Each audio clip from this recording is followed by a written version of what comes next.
اعوذ باللہ من الشیطان الرجیم بسم اللہ الرحمن الرحیم۔ اب اس صورت کے آخری آیات ہیں، اور میں چونکہ اب ابتدا میں جس قدر اہتمام کے ساتھ یہ جوڑوں کا تعلق بیان کر رہا تھا، کیونکہ میں نے محسوس کیا کہ رفتار تیز ہونی چاہیے، اس میں کچھ کمی کر دی ہے۔ اب یہاں بھی نوٹ کر لیجئے گا کہ یہی سورۃ القصص اور اس سے پہلے سورۃ النمل، ان کے درمیان کیا کیا مشابہتیں ہیں، خاص طور پر اس آخری آیات میں۔ فرمایا تلک الدار الآخرۃ نجعلھا للذین لا یریدون علوا فی الارض ولا فسادا، یہ جو آخرت کا گھر ہے یہ ہم نے ریزرو کیا ہے ان لوگوں کے لیے کہ جو زمین میں اپنی بڑائی، اپنا اقتدار نہیں چاہتے، اپنی بلندی نہیں چاہتے اور نہ فساد چاہتے۔ وہ اللہ کے دین کی سربلندی کے لیے محنت کر رہے ہیں، اس کے نتیجے میں ہو سکتا ہے کہ اللہ تعالیٰ انہی کو ذمہ داری دے دے حکومت کی، لیکن وہ طالب نہیں ہے حکومت کے، وہ اپنی سربلندی کے طالب نہیں ہے۔ اس سے زمین و آسمان کا فرق ہے کہ ایک ہے کہ آپ کسی نظریے کے لیے کام کر رہے ہیں۔ اب نظریے میں اگر آپ کی جد و جہد ہے، انقلاب میں آپ کامیاب ہو گئے تو ظاہر بات ہے کہ پھر انقلاب کے بعد ذمہ داری سنبھالنی پڑے گی۔ محمد رسول اللہ صلی اللہ علیہ وسلم ہی کو مدینے کی اس چھوٹی سی شہری ریاست جو وجود میں آئی تھی، آخر اس کی ذمہ داری سنبھالنی پڑی، حالانکہ آپ خدا نخواستہ کوئی اقتدار کے طالب یا اقتدار کے بھوکے تو نہیں ہو سکتے تھے، لیکن یہ ہے کہ طلب جو ہے وہ اللہ جانتا ہے دل میں کس کے طلب ہے۔ اگر کوئی ذاتی طور پر اقتدار کا خواہاں ہے اور چاہتا ہے کہ میرا نام اونچا ہو جائے اور مجھے اختیار مل جائے اور میرا اقتدار ہو، تو وہ شخص اللہ تعالیٰ کے ہاں ڈسکوالیفائی ہو جاتا ہے۔ یہ پھر اللہ کے گھر کے لیے نہیں ہے۔ اللہ کا گھر جو ہے تلک الدار الآخرہ، یہ تو ہم نے رکھا ہوا ہے خاص طور پر مخصوص کر کے، ریزرو کر کے،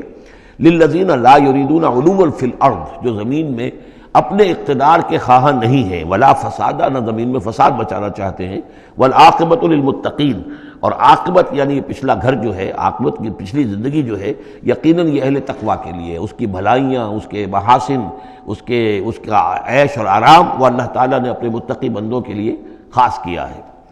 من جاء بالحسنۃ فلہ خیر منہا، یہ آیت میں آئی ہے سورہ نمل کے بھی آخری حصے میں۔ جو کوئی شخص کوئی نیکی لے کر آئے گا تو اسے بدلہ ملے گا اس سے بہتر۔ ومن جاء بالسیئۃ، اور جو کوئی بدی لے کر آئے گا فلا یجزی الذین عملوا السیئات الا ما كانوا یعملون، تو وہ لوگ کہ جو ان برائیوں کا ارتکاب کر رہے ہیں انہیں بدلہ نہیں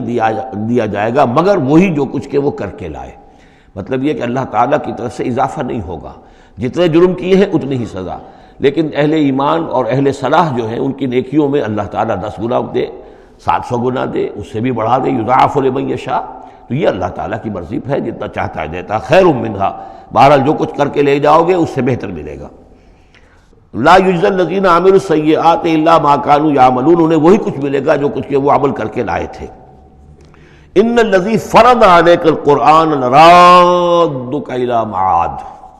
سورہ نمل میں آیا تھا کہ مجھے وَأُمِرْتُ أَنْ أَتْلُوَ الْقُرْآنَ، مجھے تو حکم دیا گیا میں قرآن سناتا رہوں، قرآن پڑھ کر تمہارے سامنے میں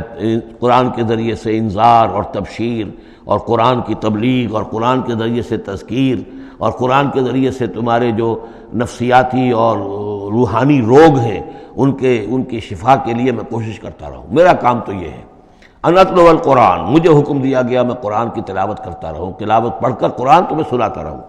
اب یہاں اسی کو تعبیر کیا، ان الذی فرض علیک القرآن، اے نبی جس ہستی نے آپ پر اس قرآن کی ذمہ داری ڈال دی ہے، اس کی تبلیغ آپ کے لیے فرض تھی، جیسے کہ ہم سورہ مائدہ میں آج پڑھا ہے، یا ایھا الرسول بلغ ما انزل الیک من ربک وان لم تفعل فما بلغت رسالتہ، اس قرآن کی تبلیغ کرنا آپ پر فرض ہے۔ اور جیسا کہ میں آپ کو بتا چکا ہوں، پھر آپ نے امت کے حوالے کر دی کہ اب امت کے فرض ہیں۔ فَلْيُبَلِّغِ الشَّاهِدُ الْغَائِبَ، فَلْيُبَلِّغ یہ فعل امر ہے، اب لازم ہے کہ وہ پہنچائیں جو یہاں ہیں ان کو، جو یہاں نہیں ہیں۔ اس طریقے سے یوں سمجھیے کہ ایک سلسلہ جو ہے وہ شروع کر دیا گیا، لیکن یہاں فرمایا جا رہا ہے اے نبی ان الذی فرض علیک القرآن، جس ہستی نے آپ پر یہ قرآن فرض کیا ہے، جس ہستی نے آپ پر قرآن کی ذمہ داری عائد کی ہے۔ یہی ذمہ داری اصل میں پھر جو ہم میں سے ہر ایک پر آتی ہے وہی ہے جو میرے کتابچے میں نے وضاحت کے ساتھ بیان کی ہے کہ وہ 5 ذمہ داریاں ہیں۔ اللہ قرآن پر ایمان جیسا کہ ایمان کا حق ہے، قرآن کی تلاوت جیسے کہ تلاوت کا حق ہے، قرآن کو سمجھنا جیسے کہ سمجھنے کا حق ہے، قرآن پر عمل جیسے کہ عمل کا حق ہے، پھر قرآن کی تبلیغ، قرآن کو عام کرنا۔ ان الذی فرض علیک القرآن لرادک الی معاد، وہ یقین آپ کو لوٹا لے جائے گی، وہ ہستی، وہ اللہ جس نے آپ پر یہ قرآن کی ذمہ داری ڈالی ہے، تبلیغ قرآن کا فریضہ آپ کے کاندھوں پر رکھا ہے، وہ یقیناً آپ کو پہنچائے گا بہت اچھی جگہ لوٹنے کی۔ معاد عادہ یعودو سے اس میں ظرف ہے، لوٹنا، لوٹنے کی جگہ۔ اب معاد سے مراد آخرت عام طور پر ہے، ایمان بالرسالت، ایمان باللہ، ایمان بالمعاد، ایمان بالآخرہ کو ایمان بالمعاد بھی کہا جاتا ہے۔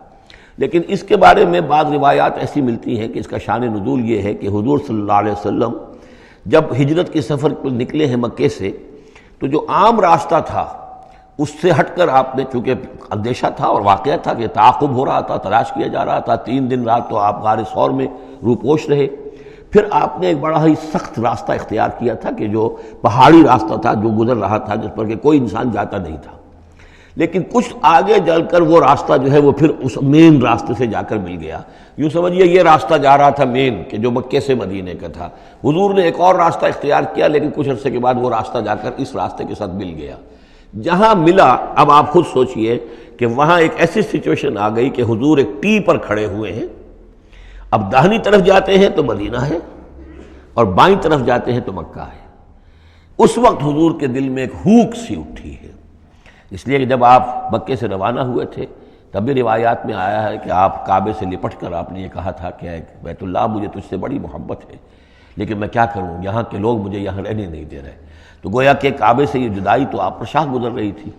اب جب وہ آپ چند دن کا سفر کر کے اور چند دن وہ غار ثور میں روپوش ہونے کے بعد جب پہنچے ہیں، اب ایسی جگہ پہنچے کہ جہاں سے اگر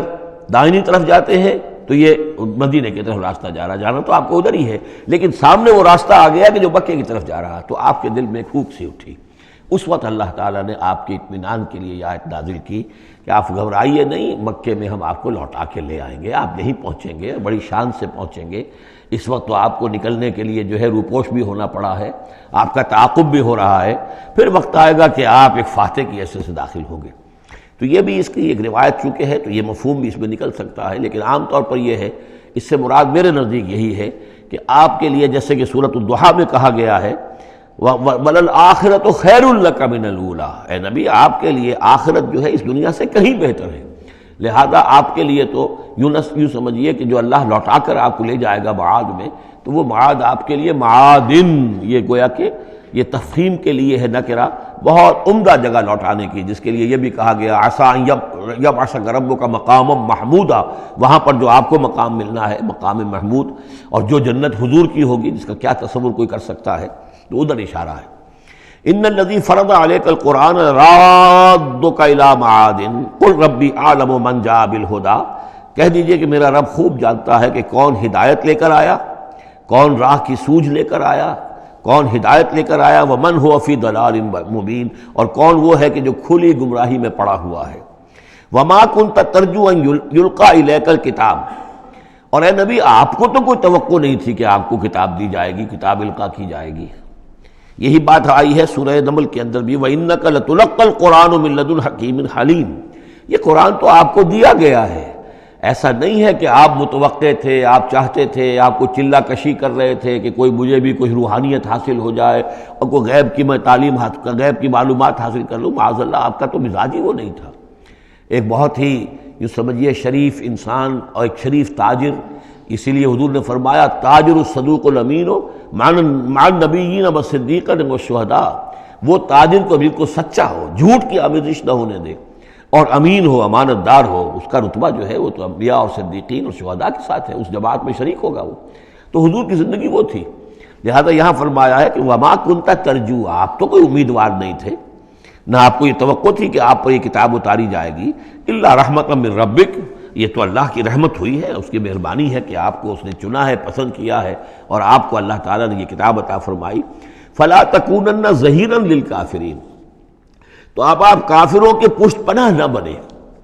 اس میں اشارہ ہو رہا ہے، اصل میں جیسے کہ ہم پڑھ چکے ہیں سورہ نساء کے اندر کہ اے مسلمانوں، گویا کہ یہ بات کہی گئی تھی کہ تم اپنی عصبیت اور قبائلی عصبیت کی وجہ سے، تمہارا ایک شخص ہے منافق ہے، اس نے وہ چوری بھی کی تھی، اب تم اس کی پشت پناہی کر رہے ہو اور سارا کا سارا الزام یہودی پر ڈالنا چاہ رہے ہو، تو یہ عصبیت جاہلیت ہے۔ یہاں ذکر کیا جا رہا ہے فلا تکونن ظہیرا للکافرین۔ اب ظاہر بات ہے کہ حضور جب مکے میں دعوت دے رہے ہیں تو اب رشتے جو ہیں وہ کٹ رہے ہیں، گویا کہ ابو لہب سگا چچا ہے لیکن دشمنی کے انتہا کیے ہوئے ہیں۔ تو یہ جو آپ نے فرمایا، اب آپ اپنے رشتوں کو ان کافرین کے ساتھ، اب آپ اپنے تعلقات کو کوئی اہمیت نہ دیں، ان کے ساتھ کسی عصبیت کا کوئی اگر اثر کہیں ہو بھی کہیں اگر کوئی یعنی بہت ہی ادنا سا خفیف سا بھی شائبہ اگر دل میں ہو تو اس کو بھی آپ نکال دیجئے۔ یہی لفظ کہے تھے حضرت موسیٰ علیہ السلام نے جب وہ قبطی مارا گیا تھا ان کے ہاتھوں، کہ جب اللہ تعالیٰ نے توبہ قبول کر لی کہ میں کبھی بھی ابھی کسی کافر کا اور کسی ایسے شخص کا، میں ظالم کا ظہیر نہیں بنوں گا، پشت پناہ نہیں بنوں گا، تو وہی حکم حضور کو دیا جا رہا ہے۔ وَلَا يَصُدَّنَّكَ عَنْ آيَاتِ اللَّهِ بَعْدَ إِذْ أُنزِلَتْ إِلَيْكَ، یہ اسی سورہ مبارکہ میں یہ آیت نمبر 17 تھی یہ۔ وَلَا يَصُدُّنَّكَ عَنْ آيَاتِ اللَّهِ بَعْدَ إِذْ أُنزِلَتْ إِلَيْكَ، اور نہ آپ کو برگشتہ کر سکیں، روک سکیں، آپ کے رخ کو موڑ دیں اللہ کی آیات سے، بعد اذ انزلت الیک، جبکہ وہ آپ پر نازل کر دی گئیں، وَدْعُ إِلَىٰ رَبِّكَ، یعنی یہ آپ کے کنبے والے، قبیلے والے، آپ کے یہ قریش جو ہیں، جو آپ ہی کے قبیلے کے لوگ ہیں، اگر آپ ان کے ساتھ کوئی اپنا بھائی چارہ رکھیں گے اور کوئی ان کے ساتھ تعلق قلبی جو ہے استوار رکھنے کی کوشش کریں گے، اگر کسی درجے میں بھی یہ قبائلیت جو ہے آپ کے اندر رہی تو یہ روک دیں گے پھر آپ کو، یہ تو پھر اس سے استعمال کریں گے اور اس کی بنا پر جو ہے وہ پریشرائز کرنے میں آپ کو کامیاب ہو جائیں گے کہ وہ آپ کو قرآن مجید کی جو آیات آپ پر نازل ہو رہی ہیں ان سے برگشتہ کر دیں۔ وَلَا يَصُدُّنَّكَ، اور نہ کرنے پائیں آپ کو برگشتہ اللہ کی آیات سے، بعد اذ انزلت الیک، اس کے بعد کہ وہ آپ پر نازل کر دی گئی ہیں، وَدْعُ إِلَىٰ رَبِّكَ، اور اپنے رب کی طرف دعوت دیتے رہیے، وَلَا تَكُونَنَّ مِنَ الْمُشْرِكِينَ، اور دیکھیے شرک سب سے گھناؤنا جرم ہے تو اس کا کوئی شائبہ بھی اپنے قریب بتانے دیجیے۔ وَلَا تَدْعُ مَعَ اللَّهِ إِلَٰهًا آخر، جیسا کہ میں نے بار بار عرض کیا ہے، اس میں خطاب تو ہوتا ہے بظاہر حضور سے واحد کے سیغے میں، لیکن یہ کہ یہ خطاب صرف حضور سے نہیں ہے بلکہ اصلاً اس کے مخاطب مسلمان ہیں، حضور کے وساطت سے۔ وَلَا تَدْعُ مَعَ اللَّهِ إِلَٰهًا آخر، اور مت کسی کو پکارو اللہ کے ساتھ کسی اور الہ کو، لا الہ الا ہو، اس کے سوا کوئی معبود نہیں ہے، کل شیء ہالک الا وجہہ، ہر شے فنا میں ہے یا فنا ہو جائے گی سوائے اس کا چہرہ۔ اب یہ کہ اللہ کا چہرہ کون سا ہے، اور یہ کہ اگر اللہ کا چہرہ جو ہے صرف اس کے لیے فنا نہیں تو کیا اللہ کے لیے کوئی باقی اعضاء بھی ہیں، ان کے لیے فنا ہے؟ معاذ اللہ ثم معاذ اللہ۔ یہ آیات جیسا کہ میں نے عرض کیا کہ اللہ کی ذات سے متعلق ہوں، عالم برزخ سے متعلق ہوں، عالم غیب اور عالم آخرہ کی، ان کے بارے میں بس جتنا کچھ بتا دیا ہے اس کے اوپر اکتفا کی جائے، اس سے آگے منطق کے حوالے سے اس کا جو ہے لازم اور ملزوم کے ایک ایک قدم بڑھاتے نہ جائیں، تو اس میں یہ ہے کہ انسان جو پھر غلط راستے پر پڑ جائے گا۔ العجز عن درک ذات ادراک، حضرت ابوبکر صدیق نے فرمایا تھا اللہ تعالیٰ کی ذات تو وہ ہے کہ جب انسان یہ سمجھ لے کہ میں اس کی ذات کو نہیں سمجھ سکتا، بس یہی ادراک ہے، یہی معرفت ہے کہ اللہ کی ذات جو ہے وراء الورا ثم وراء الورا ثم وراء الورا۔ یہ الفاظ شیخ احمد سرہندی، جن کو ہم مجدد الفسانی رحمۃ اللہ علیہ کے نام سے جانتے ہیں، وہ اپنے خطوط میں مکاتیب میں انہوں نے بار بار یہ الفاظ کہے، ذات باری تعالیٰ وراء الورا ثم وراء الورا ثم وراء الورا، اس کا کوئی تصور کسی انسان کے لیے ممکن نہیں ہے۔ لیکن یہ کہ ہر شے ہلاک ہو جانے والی ہے سوائے اللہ کے چہرے کے۔ ظاہر بات ہے کہ ہر شے کے لیے فنا ہے، اور یہاں پہ اکثر لوگوں نے پھر اس منہ سے مراد لیا پوری ہستی، جیسے کہ ہم بھی کسی کے منہ دیکھو کہ یہ کام کر رہا ہے تو گویا کہ کسی کے لیے، کسی کی رضا جوئی کے لیے کر رہا ہے، تو اس اعتبار سے گویا کہ ذات باری تعالیٰ تو ہے کہ جو ہمیشہ قائم رہنے والی ہے، اور یہاں اس کے چہرے سے مراد اس کی پوری ذات ہے۔ باقی جو کچھ ہے، اب جو ہمارے ہاں صوفیہ ہیں جو وحدت وجود کے قائل ہیں، وہ تو اب بھی سمجھتے ہیں کہ باقی جو کچھ ہے وہ ہے ہی نہیں،